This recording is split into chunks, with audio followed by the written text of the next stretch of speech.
Hi friends, welcome to Hi-Inno. இன்னைக்கு இந்த வீடியோல முறுக்கு எப்படி செய்யறதுங்கறத பார்க்கலாம். நான் முறுக்கு தனியா மாவுலாம் எதுவும் அரைச்சிட்டு வரல. வீட்ல இருக்கிற மாவு வச்சு நான் செஞ்சிருக்கேன்.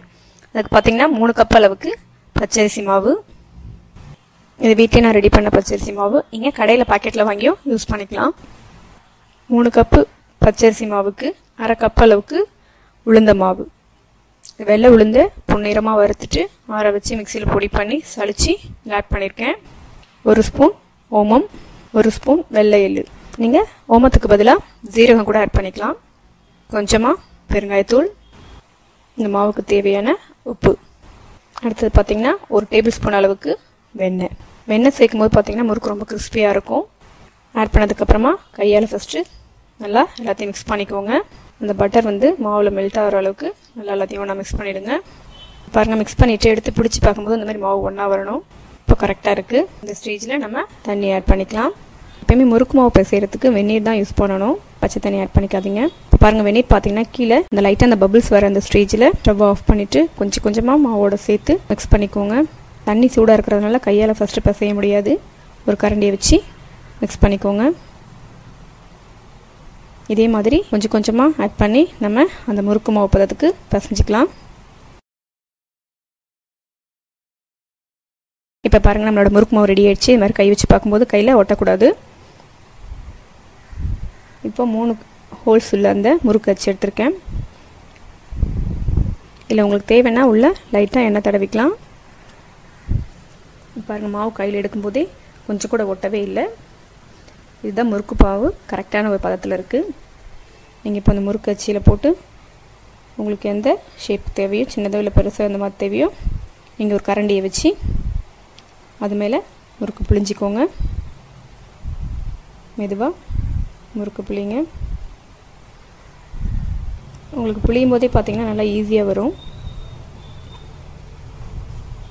இப்போ நம்ம முறுக்கு புளிஞ்சாச்சு. எண்ணெய் பார்த்தீங்கன்னா இப்போ சூடாயிட்டிருக்கு. இதை நான் கடலை எண்ணெய் யூஸ் பண்ணியிருக்கிறதுனால என்ன ஆகுன்னு பார்த்தீங்கன்னா, நம்ம முறுக்கு புளிஞ்சிட்டு அதில் போட்ட உடனே மேலே நிறைய அந்த பபிள்ஸோடு எலும்பி வந்துடும். அதை அவாய்ட் பண்ணோம் அப்படிங்கிறதுக்காக ஒரு சின்ன கோலி குண்டளவு ஃபஸ்ட்டு புளியை நான் அதில் போட்டுடுறேன். புளி போட்டதுக்கப்புறம் பார்த்திங்கன்னா அந்த எண்ணெயில் அந்த பபிள்ஸ் எல்லாம் அடங்கிடுச்சு பாருங்கள். இப்போ நீங்கள் மாவு போடும்போது உங்களுக்கு மேலே அந்த பபிள்ஸ் ரொம்ப நிறைய வராது. பொங்கி எண்ணெய் சில டைமில் வெளியில் ஊற்றிடும். இதெல்லாம் ஒரு சின்ன சின்ன டிப்ஸ் தான். இப்போ பார்த்திங்கன்னா கரெக்டாக எண்ணெய் மிதமான சூட்டில் இருக்குது. நம்ம பிழிஞ்சு வச்சுருக்க அந்த முறுக்கை அந்த எண்ணெயில் போட்டுருங்க.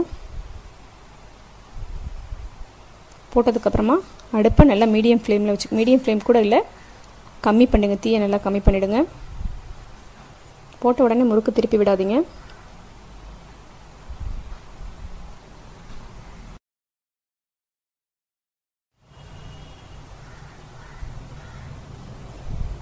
உங்களுக்கு தேவைன்னா நீங்கள் என்ன ஒன்று ஆட் பண்ணிக்கலாம். இல்லை எண்ணெய் நிறைய இருக்கிறதுனால நான் 2 முறுக்கு சேர்த்துக்கிறேன். இப்போ பாருங்கள், ஒரு சைடு நல்லா வந்துடுச்சு. இப்போது இன்னொரு சைடு திருப்பி போடுங்க.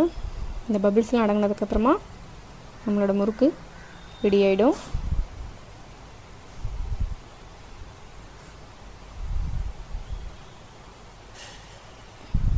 பாருங்கள், ஃபுல்லாகவே அந்த பபிள்ஸ் அடங்கிடுச்சு, முறுக்கும் ரெடி ஆகிடுச்சு. ரொம்ப ஈஸியாகவே சீக்கிரமாகவே நம்ம இந்த முறுக்கு செஞ்சிடலாம். நீங்களும் ட்ரை பண்ணி பாருங்கள். தனியாக நம்ம முறுக்கு மாவு அரைக்கணுன்ற அவசியமே இல்லை.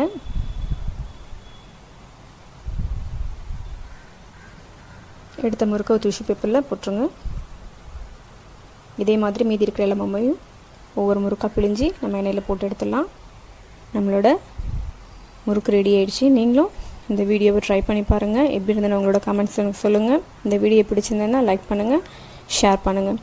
மறக்காமல் சேனலை சப்ஸ்கிரைப் பண்ணிவிடுங்க. பக்கத்தில் இருக்க பெல் பட்டனை ப்ரெஸ் பண்ணிவிடுங்க. தேங்க்யூ.